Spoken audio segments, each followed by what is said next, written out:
സമീപകാലത്ത് തിരഞ്ഞെടുപ്പുകളിലൊന്നും കോൺഗ്രസിൻ്റെ പ്രകടന പത്രിക ഇത്രയധികം ചർച്ചയായിട്ടില്ല, ജനങ്ങൾക്കിടയിലേക്ക് ആഴ്ന്നിറങ്ങിയിട്ടില്ല. അതിന് ഇന്ത്യാ സഖ്യം കടപ്പെട്ടിരിക്കുന്നത് ഉറപ്പായും നരേന്ദ്രമോദിയോടാണ്.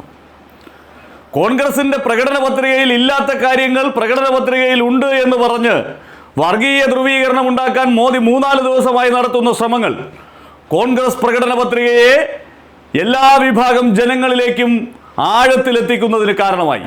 അതിൻ്റെ ഏറ്റവും വലിയ തെളിവെന്ന് പറയുന്നത് കോൺഗ്രസിൻ്റെ വെബ്സൈറ്റിൽ അതിൻ്റെ ഇംഗ്ലീഷ് വെർഷനും ഹിന്ദി വെർഷനും ലഭ്യമാണ്.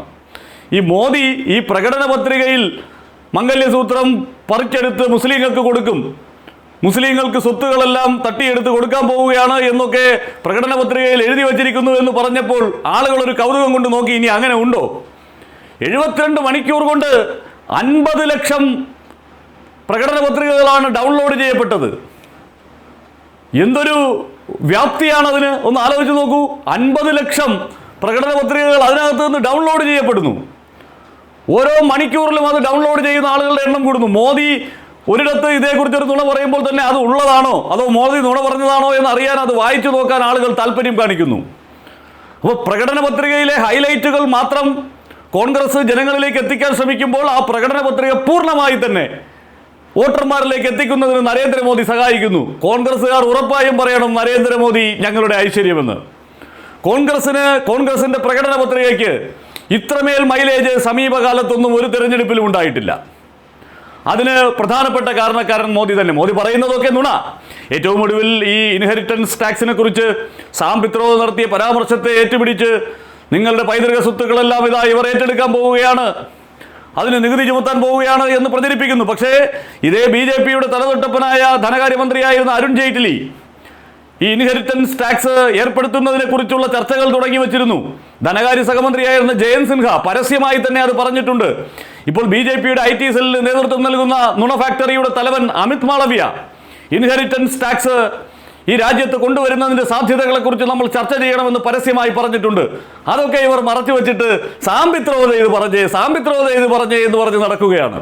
അതായത് ഇവർക്ക് പ്രചരണത്തിന് ആയുധങ്ങളില്ല. അപ്പോൾ നേരെ കോൺഗ്രസിന്റെ പ്രകടന പത്രികയിൽ കയറി പിടിച്ചു. അതിനകത്ത് എന്തെങ്കിലും മുസ്ലിം അപ്പീസ്മെന്റ് ഉണ്ടോ എന്ന് നോക്കുന്നു. അങ്ങനെ ഉണ്ടെങ്കിൽ അതിനെ പിടിച്ച് ഹിന്ദു ധ്രുവീകരണം ഉണ്ടാക്കിയെടുക്കാം എന്നവർ ചിന്തിക്കുന്നു. അതിന്റെ ഭാഗമായി നരേന്ദ്രമോദി നാടൊട്ട് കോടി നടന്ന് അങ്ങനെ പ്രസംഗിക്കാൻ തുടങ്ങുന്നു. മംഗല്യസൂത്രത്തെക്കുറിച്ച് പറഞ്ഞത് പ്രിയങ്ക ഗാന്ധിയുടെ ഒറ്റവാചകത്തോടെ തീർന്നു. ഇന്ദിരാഗാന്ധിയും സോണിയാഗാന്ധിയും ഈ രാജ്യത്തിന്റെ മാതൃകകളായി നിൽപ്പുണ്ട് മംഗല്യസൂത്രത്തിന്റെ കാര്യത്തിൽ.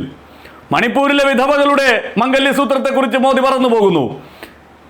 കർഷക സമരത്തിനിടയിൽ മരിച്ച 700ഓളം കർഷകരുടെ വിധവകളുടെ മംഗല്യസൂത്രത്തെക്കുറിച്ച് മോദി പറഞ്ഞു പോകുന്നു. ആ ചോദ്യം രാജ്യമൊട്ടാകെ ചോദിക്കാൻ തുടങ്ങി. അതോടെ അത് നിർത്തിപ്പോയി. ഇപ്പോൾ ഈ ഇൻഹെറിറ്റൻസ് ടാക്സ് ആണ് വിഷയം. അപ്പോൾ കോൺഗ്രസിന്റെ പ്രകടന പത്രികയെ ഏത് വിധേനയും ജനങ്ങളിലേക്ക് എത്തിക്കുക എന്നുള്ളതാണ് ഞങ്ങളുടെ ദൗത്യമെന്ന് ഇവിടുത്തെ BJPക്കാർ ഒരു പ്രതിജ്ഞയെടുത്ത് തുനിഞ്ഞിറങ്ങിയതുപോലെയാണ്. ആ പ്രകടന പത്രിക ജനങ്ങളിലേക്ക് എത്തിയാൽ അത് വോട്ടായി മാറുമെന്നുള്ള കാര്യത്തിൽ സംശയമില്ല. BJPക്കല്ല, കോൺഗ്രസിന് വോട്ടായി മാറുമെന്നുള്ള കാര്യത്തിൽ അത്രമാത്രം ജനപക്ഷത്ത് നിൽക്കുന്ന ഒന്നാണത്. ഒരു മുസ്ലിം പ്രീണനവും അതിനകത്ത് ലെൻസ് വച്ച് പരിശോധിച്ച് നോക്കിയാലും കണ്ടുപിടിക്കാൻ സാധിക്കില്ല. ആ വിധത്തിൽ ജനപക്ഷത്ത് നിൽക്കുന്ന ഒന്ന്, അവഗണിക്കപ്പെടുന്ന ജനവിഭാഗങ്ങൾക്ക് പരിഗണന നൽകുമെന്നുള്ള വാഗ്ദാനം നിറഞ്ഞു നിൽക്കുന്ന ഒരു പ്രകടന പത്രികയെ നുണകൾ കൊണ്ട് മറച്ചു വച്ചു കളയാം, അതിനെ മോശമാക്കി കളയാമെന്ന് ചിന്തിച്ച ഇടത്ത് നിന്ന് അത് നേരെ തിരിച്ചടിച്ചിരിക്കുകയാണ് BJPയെ. ആ പ്രകടന പത്രിക രാജ്യമൊട്ടാകെ വലിയ വിഷയമായി മാറുന്നു. ഈ 50 ലക്ഷം ഡൗൺലോഡുകൾ 3 ദിവസം കൊണ്ട് ഉണ്ടാവുക എന്ന് പറഞ്ഞാൽ ചെറിയ കാര്യമാണോ? നമ്മൾ അത് ചിന്തിച്ചാൽ മാത്രം മതി. കോൺഗ്രസിന്റെ സമീപകാലത്തൊന്നും ഇത്തരത്തിൽ പ്രകടന പത്രികയ്ക്ക് ഒരു ആവേശവും സ്വീകാര്യതയും കിട്ടിയിട്ടില്ല എന്നുള്ളത് തന്നെയാണ് വാസ്തവം. ഇതൊക്കെ ലക്ഷ്യമിട്ട് തന്നെയാകണം ഇത്തരത്തിൽ വളരെ കൃത്യമായി BJPയെ അതിലേക്ക് കൊണ്ടുവരുന്നതിന് വേണ്ടിയിട്ടുള്ള ചില ചൂണ്ടകളിട്ട് ഇങ്ങനെ ഒരു പ്രകടന പത്രിക കോൺഗ്രസ് തയ്യാറാക്കിയിട്ടുള്ളത്.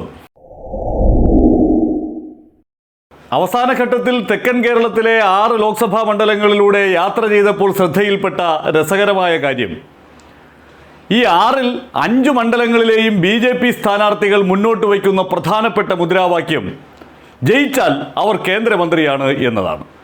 തിരുവനന്തപുരത്ത് രാജീവ് ചന്ദ്രശേഖർ പറയുന്നു, ജയിച്ചാൽ രാജീവ് ചന്ദ്രശേഖർ കേന്ദ്രമന്ത്രിയാണ് എന്ന് മോദിയുടെ ഗ്യാരണ്ടി.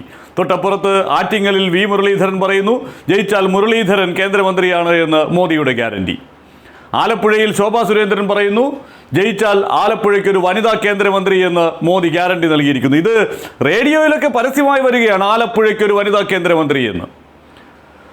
പത്തനംതിട്ടയിൽ അനിൽ ആന്റണി പറയുന്നത്, ഞാൻ പാർട്ടിയുടെ ദേശീയ ജനറൽ സെക്രട്ടറി, ദേശീയ വക്താവ്, പത്രിക രൂപീകരണ സമിതിയുടെ അംഗം, അങ്ങനെ കേരളത്തിലെ ഏത് BJP നേതാവിനേക്കാൾ തലപ്പൊക്കമുള്ള നേതാവായ താൻ ജയിച്ചാൽ മന്ത്രിയാണ് എന്നുള്ള കാര്യം ഉറപ്പല്ലേ, പിന്നെ ന്യൂനപക്ഷ മുഖവുമാണ്. കൊല്ലത്ത് നമ്മുടെ കിച്ചു അഥവാ KKG നായർ എന്ന കൃഷ്ണകുമാർ, അദ്ദേഹവും വ്യാപകമായി പ്രചരിപ്പിക്കുന്നത് ജയിച്ചാൽ മന്ത്രിയാണ്, മോദിക്ക് എന്നോട് അത്രയ്ക്ക് സ്നേഹമാണ്, അതുകൊണ്ട് ഞാൻ മന്ത്രിയാകും. ഇവരെല്ലാവരും കൂടി ജയിച്ചാൽ മോദിയുടെ കാര്യം ഊപ്പാട് വരുമെന്നുള്ള കാര്യത്തിൽ സംശയമില്ല. എന്തായാലും ജയിക്കാത്തത് കൊണ്ട് മോദിക്ക് ആർക്ക് വേണമെങ്കിലും ഗ്യാരണ്ടി കൊടുക്കാമെന്നുള്ളത് വേറൊരു യാഥാർത്ഥ്യം. യഥാർത്ഥത്തിൽ ഈ കേരളത്തിൽ ഇവർ ഉണ്ടാക്കിയെടുക്കാൻ ശ്രമിക്കുന്ന ഒരു വലിയ നരേറ്റീവ്, മോദി തന്നെ വീണ്ടും കേന്ദ്രത്തിൽ അധികാരത്തിൽ വരും, അപ്പോൾ ജയിപ്പിച്ചാൽ നിങ്ങൾക്കൊരു മന്ത്രിയെ കിട്ടും, വികസനം ഇവിടെ കൊണ്ടുവന്ന് ഒഴുക്കിത്തരും എന്നുള്ളതാണ്. യഥാർത്ഥത്തിൽ ഈ രാജ്യത്തിൻ്റെ ഇപ്പോഴത്തെ നേർചിത്രം എന്താ? ഒന്നാം ഘട്ടം കഴിഞ്ഞപ്പോൾ തന്നെ വ്യക്തമായ കാര്യം, മോദിയും BJPയും കൈകാലിട്ടടിക്കുകയാണ്. രാജ്യത്തെ യുവജനങ്ങളുടെ വലിയ എതിർപ്പ് BJPയോടുണ്ടായിരിക്കുന്നു.